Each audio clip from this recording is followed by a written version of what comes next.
14. 되돌릴 수 없는 축복.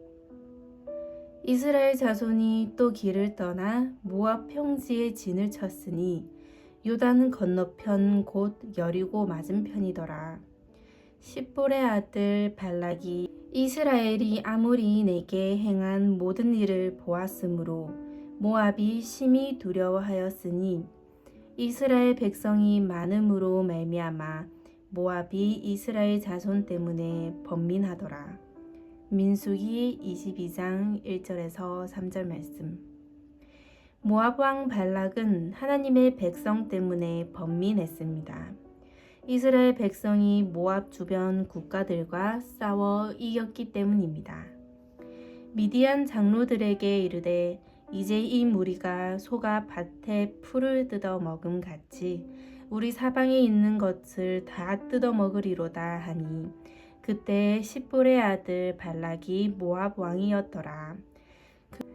그가 사시는 부올의 아들 발람의 고향인 강가 부돌에 보내어 발람을 부르게 하여 이르되 보라, 한 민족이 애굽에서 나왔는데 그들이 지면에 덮여서 우리 맞은편에 거주하였고 우리보다 강하니 청하건대 와서 나를 위하여 이 백성을 저주하라. 내가 혹 그들을 쳐서 이겨 이 땅에서 몰아내리라. 그대가 복을 비는 자는 복을 받고 저주하는 자는 저주를 받을 줄을 내가 알미니라. 민수기 22장 4절에서 6절 말씀. 모압 사람들은 이스라엘이 그들도 정복할까봐 두려워졌습니다. 그래서 모압 왕 발락은 발람에게 사람을 보내어 모압이 전쟁에서 이길 수 있도록 이스라엘 백성을 저주해 달라고 했습니다. 이것은 현대사회를 살아가는 우리들에게 매우 어리석은 일로 보입니다. 우리는 그런 일을 미신으로 간주하니까요. 누가 누구를 저주하든 무슨 상관이겠어. 누군가 축복을 말하고 저주를 말한다고 전쟁에 이기고 진다는 것이 말이나 되나? 라고 반문합니다. 그러나 성경 속 인물들은 그렇게 생각했고 그들의 생각이 맞습니다. 오늘날 대부분의 사람들이 말을 우습게 생각합니다. 아무렇게나 함부로 말하면서 다른 사람들을 말로 저주하기도 합니다. 그러면서 자신들의 말은 별게 아니라고 생각합니다. 또 전염병으로 인한 대재앙이 온다면서 미리 결론을 내어놓습니다. 조심하는 것이 좋아. 미리미리 경고하는 것은 좋은 거야. 허리케인 카트리나 이후로 콜로라도주 볼더시에 있는 기상센터는 매년 심각한 허리케인을 예보합니다. 그 이후로 매년 15개 정도의 엄청난 허리케인이 올 거라 예보하면서 항상 올 해가 가장 최악의 해가 될 거라 했지만 지금까지 그런 일은 발생하지 않았습니다. 사실 카트리나 이후로 이 지역에 이름이 붙을 정도로 강한 허리케인은 몇 번 없었습니다. 그런데 일기예보가 틀렸음에도 불구하고 사람들은 생각을 바꾸지 않습니다. 안 일어난 건 다행이지만 조심해서 나쁠 것은 없지. 그것은 다행이 아닙니다. 보험료는 기상센터 예측에 의해 올라간다는 사실을 모릅니까? 이러한 예측 때문에 보험이 아예 취소되거나 돈을 더 많이 내야 하는 사람들도 있습니다. 그런데 우리는 그런 것들을 그냥 받아들입니다. 사람들은 저주를 말하고 있으며 그것은 다른 사람들에게 영향을 미치고 있는데도 말입니다. 이러한 저주 섞인 예측 때문에 파산하는 사람들도 있습니다. 광우병에 대한 예측이 나오기 시작했을 때 영국에서는 연기가 솟아오르는 것을 쉽게 볼 수 있었습니다. 수천 수백 마리의 소를 쌓아놓고 불태웠던 것입니다. 그렇게 소라는 소는 모조리 도살하면서 우리는 조심하고 있는 것뿐이야 라고 생각했습니다. 그런데 그러한 생각이 수많은 사람들을 파산시켰습니다. 그들이 키우던 소는 한 마리에 수천 달러에 달했고 정부는 소 값의 아주 일부만 보상했을 뿐입니다. 결국 그 사람들은 자신들이 투자했던 것을 모두 잃었습니다.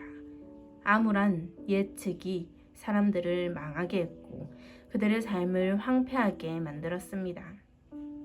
그런데 중요한 것은 광우병에 대한 소문은 사실이 아니었던 것입니다. 오늘날의 사회는 성경의 인물들이 말에 대해 가졌던 올바른 그 태도를 갖고 있지 않습니다. 말은 중요합니다. 우리는 축복을 할 수도 있고 저주를 할 수도 있습니다. 만약 어느 날 어떤 나라가 미국을 공격할 거라고 경고해서 미국 대통령이 누군가에게 적국을 저주하라고 했다면 사람들은 뭐라고 생각할까요? 이렇게 미신적일 수가. 그렇게 한다고 무슨 일이 있겠어? 라고 생각할 것입니다. 그러나 말에는 힘이 있습니다. 그 말을 믿는다면 말입니다. 대부분의 사람들이 이런 것을 믿지 않기 때문에 역사하지 못한 저주도 있습니다. 그러나 문제는 그런 태도가 축복도 맞는다는 것입니다. 성경 말씀은 사람이 하는 말에는 권능이 있다고 가르치고 있으니까요. 죽고 사는 것이 혀의 힘에 달렸나니 혀를 쓰기 좋아하는 자는 혀의 열매를 먹으리라. 잠언 18장 21절 말씀. 예수님께서 무화과 나무를 말씀만으로 죽게 하신 것을 보자 제자들은 심히 놀랐습니다. 예수님은 무화과 나무에 손도 대지 않으셨습니다. 아무것도 하지 않으셨습니다. 물리적으로 힘을 가해서 나무가 죽었다면 그것은 누구에게도 문제가 되지 않았을 것입니다. 선포된 말만으로 나무를 죽일 수 있다고 한다면 대부분의 사람들이 이상하다고 생각할 것입니다.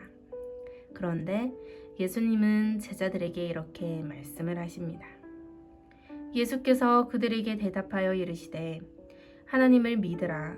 내가 진실로 너희에게 이르노니 누구든지 이 산더러 들려 바다에 던져지라 하며 그 말하는 것이 이루어질 줄을 믿고 마음에 의심하지 아니하면 그대로 되리라. 마가복음 11장 22절에서 23절 말씀. 그분의 말씀이 어떻게 무화과 나무를 죽게 했는지 예수님께서 제자들에게 설명해 주신 것입니다. 이런 일은 역사하지 않는다고 사람들은 생각합니다. 그들의 마음에 의심이 있기 때문입니다. 산이 움직이지 않는 유일한 이유는 아무도 그러한 믿음을 가지고 있지 않기 때문입니다. 그럼에도 불구하고 그렇게 할 수 있는 힘이 말에 있습니다. 말은 이 세상을 창조했습니다. 말이 세상의 모체입니다. 그래서 이 땅의 모든 것이 말에 반응합니다. 당신의 몸, 암세포, 질병 등 모든 것이 말에 반응합니다. 만약 당신이 마음에 믿고 의심하지 않는다면 말입니다. 이것이 말에 대한 올바른 태도입니다. 말은 강력하며 무화과 나무의 예는 하나님께서 말을 얼마나 진지하게 여기시는지 잘 보여줍니다. 발락 왕은 발람으로 하여금 이스라엘을 저주하게 하려 했습니다. 모압 장로들과 미디안 장로들이 손에 복채를 가지고 떠나 발람에게 이르러 발락의 말을 그에게 전하매 발람이 그들에게 이르되 이 밤에 여기서 유숙하라.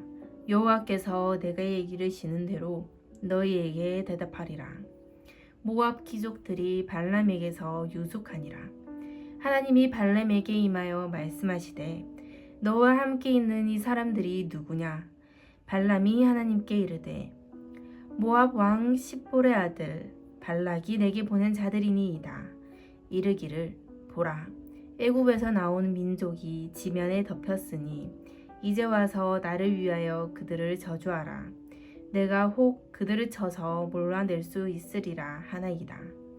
하나님이 발람에게 이르시되 너는 그들과 함께 가지도 말고 그 백성을 저주하지도 말라. 그들은 복을 받은 자들이니라. 민수기 22장 17절에서 12절 말씀. 하나님은 저주하는 일을 심각하게 여기십니다. 절대 저주하지 말라고 하셨습니다. 너의 말에 무슨 영향력이 있겠니? 하고 싶은 말 다 해보아라. 별일 없을 테니. 라고 말씀하지 않으셨습니다. 하나님은 저주하는 일을 심각하게 여기시며 절대 하지 말라고 말씀하셨습니다. 발람이 아침에 일어나서 발락의 귀족들에게 이르되 너희는 너희 땅으로 돌아가라.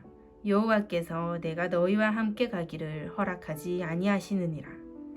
모압 귀족들이 일어나 발락에게로 가서 전하되 발람이 우리와 함께 오기를 거절하였더이다.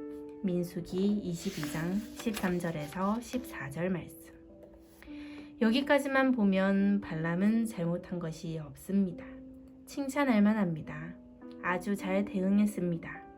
여기까지는 모든 것이 괜찮았습니다. 발락이 다시 그들보다 더 높은 고관들을 더 많이 보내매 그들이 발람에게로 나아가서 그에게 이르되 십볼의 아들 발락의 말씀에 청하건대 아무 곳에서 거리끼지 말고 내게로 오라. 내가 그들을 높여 크게 존귀하게 하고 그대가 내게 말하는 것은 무엇이든지 시행하리니 청하건대 와서 나를 위하여 이 백성을 저주하라 하시더이다. 민수기 22장 15절에서 17절 말씀. 발락의 명을 받은 두 번째 신하들이 왔을 때 발람이 보인 반응을 봅시다. 발람이 발락의 신하들에게 대답하여 이르되 발락이 그 집에 가득한 은금을 내게 줄지라도 내가 능히 여호와 내 하나님의 말씀을 어겨 덜하거나 더하지 못하겠노라. 민수기 22장 18절 말씀. 매우 놀라운 대답입니다. 여기도 매우 좋았습니다. 그런즉 이제 너희도 이 밤에 여기서 유숙하라. 여호와께서 내게 무슨 말씀을 더하실는지 알아보리라. 밤에 하나님이 발람에게 임하여 이르시되 그 사람들이 너를 부르러 왔거든 일어나 함께 가라. 그러나 내가 내게 이르는 말만 준행할지니라. 민수기 22장 19절에서 20절 말씀. 신약에서 설명하는 것을 보면 발람은 불일의 보상을 사랑했습니다. 그들에게 화가 있습니다. 그들은 삭슬 발아서 발람의 그릇된 길에 빠져들었으며 유다서 1장 11절 새번역 성경 말씀. 그들이 바른 길을 떠나 미혹되어 부올의 아들 바람의 길을 따르는도다. 그는 불의의 삭슬 사랑하다가 베드로후서 2장 15절 말씀.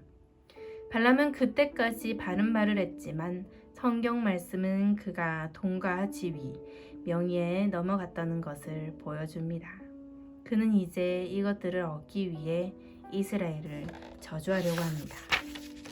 밤에 하나님이 발람에게 임하여 이르시되 그 사람들이 너를 부르러 왔거든 일어나 함께 가라. 그러나 내가 내게 이르는 말만 준행할지니라. 민수기 22장 20절 말씀. 주님이 이렇게 말씀하셨습니다. 좋다. 가게 해주겠다. 그러나 내가 말한 것만 말해라. 그러니까 주님은 발람이 이스라엘 백성을 저주하는 것이 아니라 축복하길 원하신 것입니다. 발람이 아침에 일어나서 자기 나귀에 안장을 지우고 모압 고관들과 함께 가니 그가 감으로 말미암아 하나님이 진노하심으로 여호와의 사자가 그를 막으려고 길에 서니라. 발람은 자기 나귀를 탔고 그의 두 종은 그와 함께 있더니 민수기 22장 21절에서 22절 말씀. 하나님은 아침에 사람들이 그를 부르러 왔거든 가도 좋다고 하셨습니다. 그런데 21절에 그가 떠나는 모습을 보면 사람들이 왔다는 얘기가 없으므로 그냥 출발한 것으로 보입니다. 그는 이스라엘 백성을 저주하고 싶어 한 것 같습니다. 하나님께서 허락하셨으니 괜찮을 거야 라는 생각이 있었기 때문에 사람들이 그를 부르러 올 때까지 기다리지 않았습니다. 하나님의 뜻이 아닌 자신의 뜻대로 움직이기 시작한 것입니다. 불의의 돈을 사랑했기 때문입니다.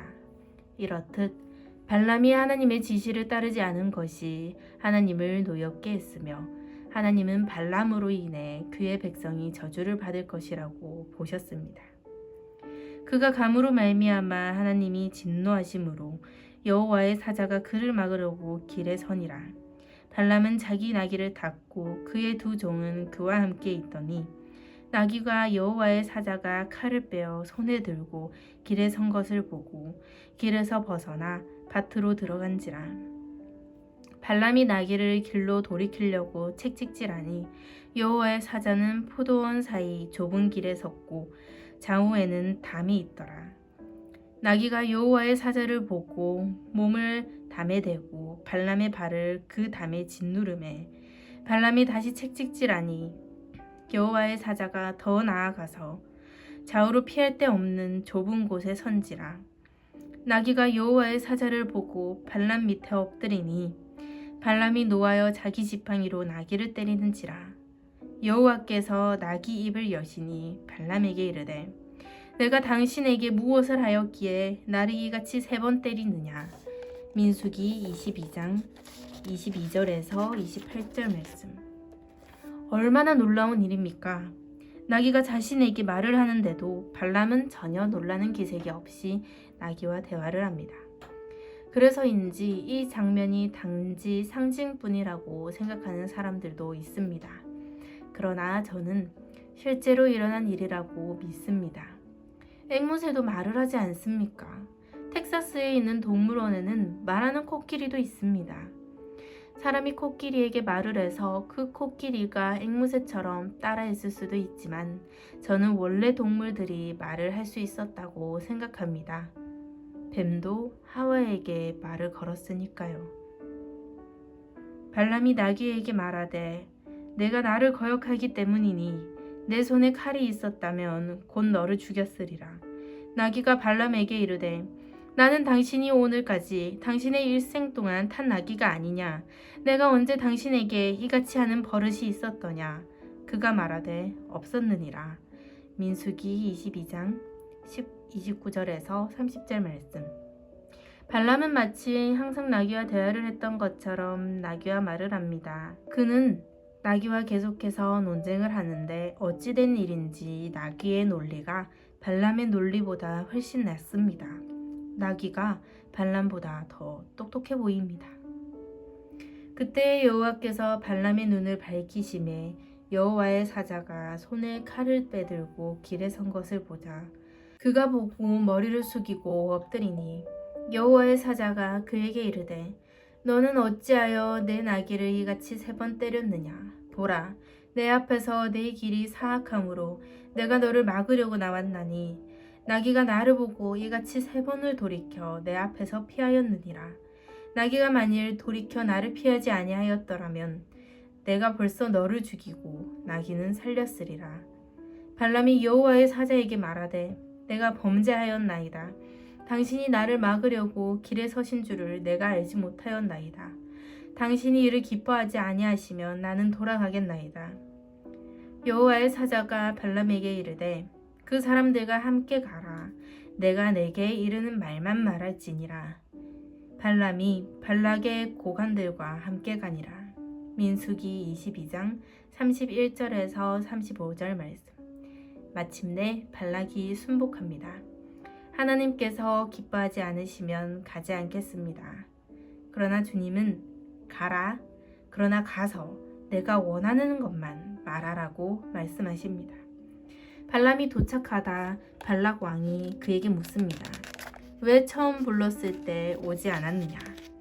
발람이 발락에게 이르되 내가 오기는 하였으나 무엇을 말할 능력이 있으리이까? 하나님이 내 입에 주시는 말씀 그것을 말할 뿐이니이다. 민수기 22장 38절 말씀. 민수기 23장에서 발락 왕은 발람을 높은 곳으로 데려가는데 거기에서는 양떼와 가축까지 볼 수 있고 이스라엘 전 지역이 그의 눈앞에 펼쳐졌습니다. 그리고 수백만의 이스라엘 백성들이 있었습니다. 발락 왕은 7개의 제단을 쌓았고 발람은 각각의 제단에서 제물을 바치고 기도했습니다. 그러고는 이스라엘 백성을 저주하는 대신 축복하기 시작했습니다. 이에 발락 왕은 너무 화가 났습니다. 저들을 저주하라고 너를 불러왔는데 넌 대신에 축복하고 있구나. 아마도 수많은 이스라엘 사람들이 보여서 놀라서 그런가 본데 그러면 그들이 잘 안 보이는 곳으로 너를 데려가겠다. 그리고는 또 다른 장소로 데려가 7개의 제단을 다시 쌓았습니다. 7번의 제물이 또 드려졌습니다. 발람은 다시 기도했고 더욱 강력한 축복을 이스라엘 백성에게 선포합니다. 발람이 예언하여 이르기를 발락이여 일어나 들을지어다.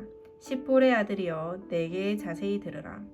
하나님은 사람이 아니시니 거짓말을 하지 않으시고 인생이 아니시니 후회가 없으시도다. 어찌 그 말씀하신 바를 행하지 않으시며 하신 말씀을 실행하지 않으시랴. 민수기 23장 18절에서 19절 말씀. 이 얼마나 강력한 말입니까? 잘 보이는 곳에 붙여놓고 암송할 만한 구절입니다.